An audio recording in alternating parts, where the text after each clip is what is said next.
नमस्कार दोस्तों, स्वागत है मेरे चैनल जाना तो माना पे आप सभी दोस्तों का, मित्रों का। दोस्तों, काफ़ी दुखदाई और काफ़ी कष्टदायी है। मैं सीधा टू द पॉइंट बात करूंगा आज कि जैसे ही ज्ञान व्यापी के ऊपर शिवलिंग की बात स्टार्ट हुई, लेकिन मैं देख रहा हूं कुछ महान हिंदुओं को देख रहा हूं दोस्तों,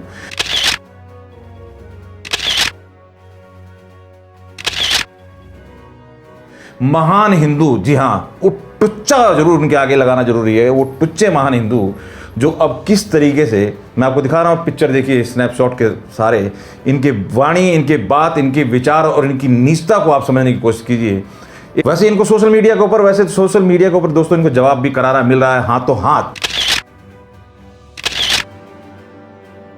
एक विशेष समुदाय विशेष के लिए, जहां पर ना विकास कोई मैटर करता है, ना बेरोजगारी, ना महंगाई, किसी तरीके की कोई चीज मैटर नहीं करती है, वहां इन जैसे महान टुच्चे, जब कोई मुद्दा हो तो इनको महंगाई दिखाई देती है, देश में प्यार मोहब्बत बिगड़ता हुआ दिखाई देता है, देश में नफरत फैलती हुई नजर आती है। वो इन जैसे को जो पत्रकार बनते हैं या जाने जो भी सोच है इनकी, तो ये किस तरीके से आहत करते हुए नजर आ रहे हैं उस मुद्दे को, किस तरीके से साबित करने में 99% जिस बात में सच्चाई की उम्मीद है, उसको किस तरीके से छोटी सी सोच और भावनाओं के साथ खेलते हुए नजर आ रहे हैं। जहां पर आपने देखा होगा कि किसी भी तरीके का एक समुदाय विशेष, किसी भी तरीके की अगर उसकी आस्था के साथ खेल किया जाए तो किस लेवल तक चला जाता है। फ्रांस और अमेरिका में हुई किसी भी घटना के लिए, किसी भी बात के लिए, यहाँ तक बवाल इस देश के अंदर उसके लिए आवाज़ और बवाल किया जाता है। वहीं पर यहाँ के इस तरीके के नीच बुद्धिजीवी हिंदुओं को शर्म आनी चाहिए कि किस तरीके से वो शिवलिंग का मजाक उड़ाते फिर रहे हैं, जगह जगह की वीडियो, जगह जगह की फोटो को दिखा कर और अपनी नीचता का परिचय वो देते जा रहे हैं। आज जब ये चीज़ें उठ रही हैं तो जिस राज में जो आतताइयों ने, जब उनका राज था, जिन्होंने आक्रमणकारियों ने अपना वर्चस्व दिखाया, चाहे कन्वर्जन करना हो, चाहे मंदिर ढाना हो, चाहे जो भी करना हो किया, आज उस चीज़ को रिस्टोर करने की बात की जा रही है। यहाँ पर कोई भी अत्याचार और किस तरीके की इस तरह की चीज़ नहीं हो रही है जो इनसे देखा नहीं जा रहा है। और अब ये दिखाने की कोशिश करते हैं उसकी आड़ में कि महंगाई की बात कीजिए, बेरोजगारी की बात कीजिए। जो सच्चाई है वो सच्चाई रहेगी, उसको कोई नकार नहीं सकता, क्योंकि ये लोग जानते हैं और इनके मुंह से यदाकदा चीज़ें निकली हैं कि सच क्या है। चीज को तुमने खुदा का घर बनाया था। बहुत बखान की जाती थी इन बुद्धिजीवियों द्वारा उर्दू हर चीज़ में, हर लफ्ज़ में, हर बात में। हम जब भी कोई बात करते हैं तो उसमें उर्दू आता है, लेकिन एक ज्ञान व्यापी को उर्दू में खंगाल के सारे बुद्धिजीवी पागल हो गए हैं, लेकिन उन्हें उर्दू में ये वर्ड नहीं मिला। और यही बाबा का चमत्कार है और यही वो चीज़ है जो साबित कर रही है कि एक वर्ड इनके ऊपर, पूरे उर्दू के ऊपर भारी पड़ रहा है। तो खैर दोस्तों, जांच का विषय, इसका कोई इश्यू नहीं है, जांच होगी और सारी चीज़ें जो है सच सामने आएगा। आस्था अपनी जगह है, लेकिन इस तरीके से भावना के साथ खेलना, तमाशा करना और जगह जगह उल जलूल बयानबाजी जो चल रही है, ये वाकई चिंता का विषय है और इसका हर किसी को खंडन करना चाहिए, क्योंकि ये लोग मानते हैं और ये लोग जानते हैं, सजन रे झूठ मत बोलो, खुदा के पास जाना है, ना हाथी है ना घोड़ा है, वहाँ पैदल ही जाना है। तो दोस्तों, इन लोगों को सब जानकारी है, ये लोग सब जानते हैं और मानते हैं इस चीज़ को कि क्या सच है क्या झूठ है।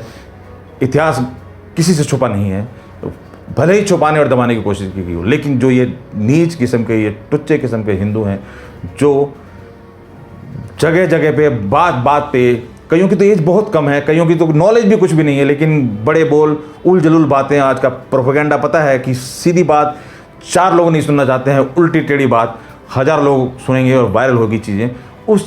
उस मोमेंट का, उस टेक्निक का फ़ायदा उठाकर ये उल जलूल हरकतें कर रहे हैं। दोस्तों, इस चीज़ से बचने की ज़रूरत है, क्योंकि अगर जिस तरीके से, अब सोचने वाली बात है कि जब ये सारी चीज़ों को, इतिहास को अपने अकॉर्डिंग चेंज करने की कोशिश की गई, यहाँ पर देखिए किस तरीके से सबके बाप दादा, हुमायूं, अकबर, बाबर, सबके लिस्ट है लोगों के पास, लेकिन आपको महारानी लक्ष्मीबाई के माता पिता का कितने लोगों का नाम होगा, पता होगा? महाराणा प्रताप के कितने लोगों के माता पिता का नाम पता होगा? तो ये सारी चीज़ें हैं दोस्तों, इतिहास को किस तरीके से तोड़ा मोड़ा गया है। आज इनको सीधी चीज़ अगर की जा रही है तो भी तकलीफ हो रही है। तो ये सारी चीज़ें सोचने वाली बात है, लेकिन वक्त जो एक महाभारत में अगर आपने सुना हो, जो बैकग्राउंड साउंड आता था, मैं समय हूँ।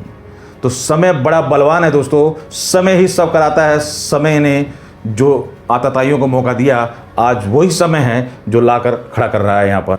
अब खुद सोच के देखिए, जब इतिहास को इस तरह से तोड़ा मरोड़ा जाए और इस तरह की सारी चीज़ें छुपाई जाएं और आपसे फिर पूछा जाए कि बताइए, हनुमान जी का नाम पहले से हनुमान नहीं था, कैसे पड़ा? हनुमान जी का नाम तो अभी पूरा इतिहास में आप लेके जाएंगे तो जरूर इतिहास भी पढ़ी जाएगी फिर से, पर हनुमान चालीसा मैं पढ़ती हूँ, उसके बारे में मैं जरूर।